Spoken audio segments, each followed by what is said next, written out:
My name is Mr. Chong, and I am based in both London and Oxford. And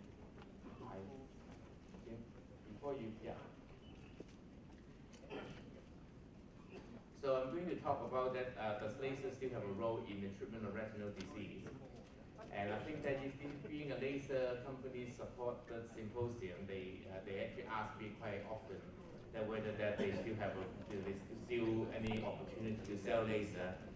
I think that it's quite clear that there is still a lot of users for laser, but even that, if I dive into some of the kind of area that have been eroded a little bit more by anti-VEGF agents, so I think we'll be focused specifically on that. And in terms of financial disclosure, that recently I have joined the Boehringer Ingelheim as the global head of ophthalmology. And obviously I'm a consultant for Quantum Medical, and then also I have a device company using device for treatment of macular degeneration, advanced AMD. So as I mentioned earlier, we're just focusing on two specific issues. One is whether laser has a role in PRP, and then is another whether there's a role for diabetic macular edema. Relatively straightforward from that point of view.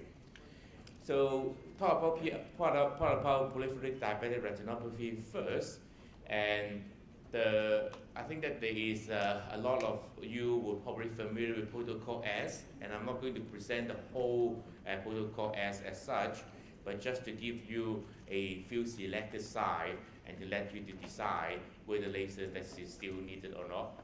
And most of you will familiar with the DLCR network, and they are a US-based network, but they are considered as quite a lot of real-life patients. The inclusion criteria is more loose than a lot of other clinical trials, and then that is kind of consistent with the kind of real-life practice, at least the US practice. So it might not be, our practice in Asia as such. So this is the ocular baseline characteristic. It's quite well balanced, but the argument that there's about a quarter of the patient have diabetic macular edema. And for this discussion, we probably want to exclude that group because that group probably need injection anyhow, so it might be not really totally appropriate to include them. But so we're talking about purely the group that with proliferative diabetic retinopathy, but without macular edema. So just to focusing on that particular group, you will see that we are talking about 7 injections in the first year, 10 in the 2 years together. So that is about 10 injections between the 2 years. So it's not like the odd one, it's really quite a number of injections. So you need to bear that in mind. So it's not like that sometimes that we just give one and and then do laser. But this is just purely having the injection, but you do need about 10 injections over 2 years. And if you have macular edema, you will need more. But as I say, that will probably unfair to compare that group. And then as you can see, again, focusing on those without baseline diabetic macular edema, there is really hardly any visual change, and there is a mild visual gain with injection. But as you know that this is not a true blinded study, the patient actually know that they had injection. I'm sure that you know that you had injection or you have laser. I think if you can't tell, then that will be something really wrong with the patient. And with that insight, and the visual acuity change is barely any changes at all as such. But then we're focusing on the so-called important part is so what actually happened. And as you can see here, the retinal detachment and neovascular glaucoma and iris neovascularization, there's really no meaningful difference between either using laser or using Ranibizumab. But the only real difference is, yes, the retractome rate is lower, and I think that is still appreciable. I think that is still meaningful, but that is something that to think about from that point of view. But bear in mind, that is all it does after the 10 injection as such. And similarly, that to a lot of people's surprise that not only that the new vessels don't disappear completely, but almost 40% is still active in both groups considered by the reading center. So even 10 injections, you still have 42% have active new vessel. And so therefore, that is really not quite a treatment as good as some of you might have thought. At least certainly when I was looking at the headline result when it was first presented, I thought that we would have new vessels disappear, which is sometimes that we do see with Ranibizumab. But as you can see here, disappearing is only about 35% in Ranibizumab, but 30% with laser. So it's not really a massive difference. So in summary, anti-VEGF is not inferior. I think that is fair to say. But then, and PRP do cause more visual loss and have a higher risk of vitrectomy. However, that you need, despite 10 injection, there is still active new vessel, and vitreous hemorrhage is still very common, and still about 4 to 5% require vitrectomy. The mean visual acuity doesn't really change unless there's a baseline diabetic macular edema. So the argument you need to think about is whether that which one you want to go, 10 injection or PRP in a clinical trial setting. But give you an example that this patient always bring into my mind, and in fact that when I was debating this issue with Neil Bressler some months ago, and then actually that I was in the side who favor injection, deliberately that Neil and I would pick up on that particular symposium to go our usual opposite side per se. So he bring a similar patient to the patient I'm bringing to you today. So I got a 28 years old type 1 diabetic with poor control, HbA1c about 10, and vision is good, has severe non-proliferative level 53. And the recommendation is straightforward. I think most people would agree. And you say that they got a high risk of progression, ask them to improve the control, and see the patient in 3 months' time. So that is kind of pretty standard, I would imagine, in most parts of the world. The problem is he returned 2 years later with new vessel on the disc. And then the question then is, well, what are you going to do? Right? Obviously, you can do anti-VEGF. I just told you protocol S. You can do monthly injection, about 10 injection, and he will have a lower risk of vitrectomy. And, the problem is that he might come back in a year. Because as I told him before, 2 years ago, come back in 3 months, and he turned up 2 years later. So then, obviously, there is another option. Is, well, we do the PRP today completely in one setting, and then I can sleep better. So I think that is what we're really talking about, that, well, in some patients, the laser will still be a important option. And in others who have a good compliance and who doesn't want to have laser, I think injection is a reasonable option. So I think the important is that now that we have option, but we don't need to be so one-sided, and we certainly as physician, we don't think about that one size fit all, and we need to consider the patient in the discussion. And clearly, laser is still important in proliferative diabetic retinopathy in a lot of other patients as such. So in fact, that he did come back a few months later, and then you can see that the new vessel disappear with a PRP. So moving to the next topic, what about diabetic macular edema? Is there a role for laser for that? In fact, that obviously anti-VEGF agent is available since 2007, 2008, and actually got approval for diabetic macular edema more than 5 years ago. So it's kind of very standard practice that you would imagine. And so, but then I do bring in to, again, another protocol from the DLCR network, and I already mentioned to you the DLCR network is a kind of real-life practice and so on. And indeed, that if you go to most of the American-based meetings, certainly 2 or 3 years ago, everyone will say that, yeah, we don't do laser anymore. And in fact, that if you only just to go to conferences, that you thought that, yeah, no one in America do laser anymore. So I'm not going to present data from protocol I, which is 10 years ago. So I want to present data to you with protocol T, which is only carried out over the last 5 years, and when anti-VEGF is already commonly used. And in fact, in the study to compare the 3 different anti-VEGF. So again, quite recent study based in US alone, and despite that, a lot of KOL will probably have told you that they don't do laser anymore. Well, they might not, but then at least the Americans still do. So in baseline characteristic, as you can see, almost 35 to 40% still have laser before they join the study. And in fact, this study was actually was encouraging that they including patient naive, but then they find it difficult to recruit. So therefore, that they allow some kind of laser to be included in the study.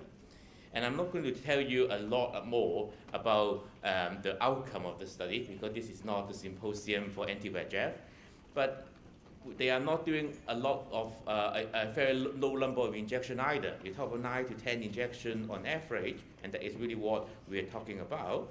But as you can see in the bottom there, that even in the aflibercept group, even 37% are still need laser treatment on protocol.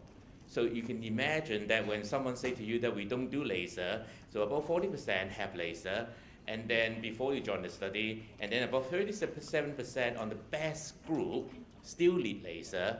Then if I say that if I don't do laser, but then 75% of the patient actually require laser, then obviously the laser is still needed. So I think that is a really simple thing from our point of view.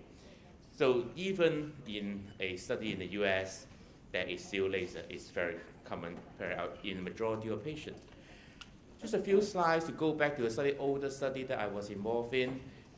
So to look at where laser can be positioned, when we're actually looking at the particular how that we are thinking about using laser in the anti-VEGF era as such. The RESTORE study comparing laser on its own, combining laser and ranibizumab and ranibizumab alone. As you can see here, that the laser group are doing less well overall in the first year, and then but after first year, then they were allowed to have ranibizumab. So that's not true that the second year and third year they get better on its own, that they didn't, but then they can do ranibizumab. But at least what you can argue that at least that if you delay the treatment for a year, then they can still catch up. So that might be at least the one thing that you can do, but no doubt ranibizumab gives you a better overall outcome. However, that is very clear on the far end, on the 400 micron group, when the retina is very thick, then that group do really well with ranibizumab.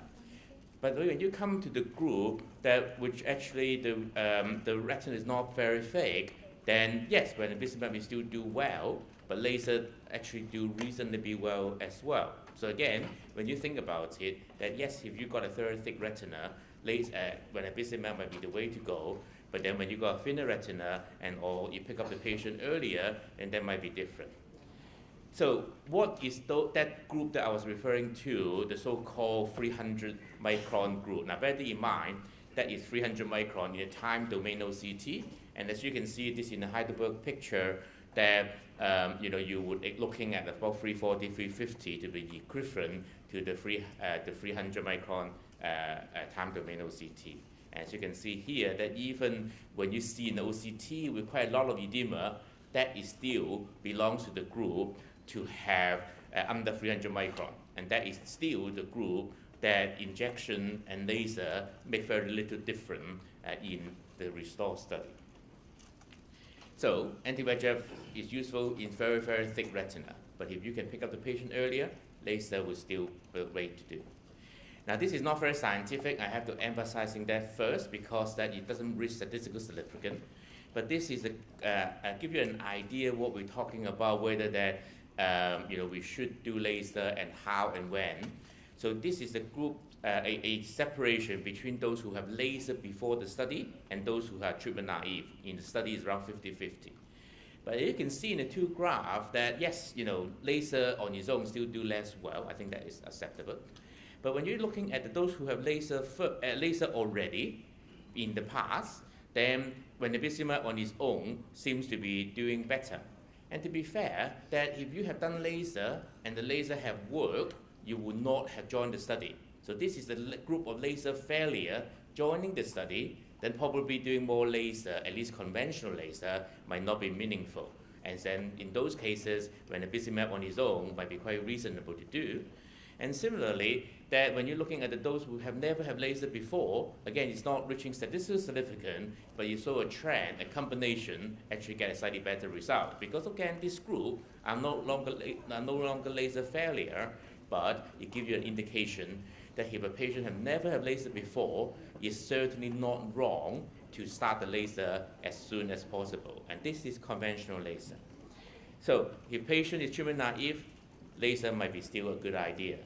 And as I already mentioned to you earlier, that even if you so-called delaying treatment for a year, by doing laser first, and you can still catch up. So it's not like wet AMD sometimes that you hesitate not to treat immediately, because that wet AMD patient might lose the vision and then they miss the boat as such.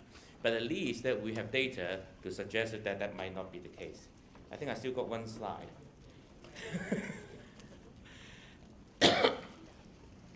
So still a bit too early morning, so I think that it's not just me. So the kind of when you're looking at this data in a totality, then it's very clear that we've got very thick retina. I think that laser, I think that anti-VEGF will be a useful thing, but you can wait a little bit. You can start laser first, and then also that if you really want to do, you can also do the combination, combining laser, still no slides. Combining laser with an anti-VEGF agent. Well, I think I probably have remember what the next slide said. I think the next slide will say that yes, okay. So far that we are talking about conventional laser. I think we can move. Yeah. So far that we've been talking about conventional laser, and then the question is not so much that conventional laser, but the question is that could we do better that to improve? Could we? Sorry, moving. Okay, next slide, please. Next slide. Next one. Yeah. So as I mentioned, laser is still needed in both PRP and DME, but the question is, can we improve the way that we do laser?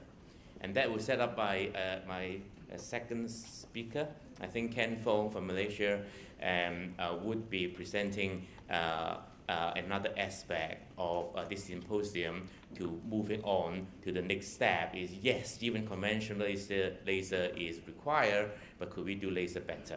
Thank you very much for your attention.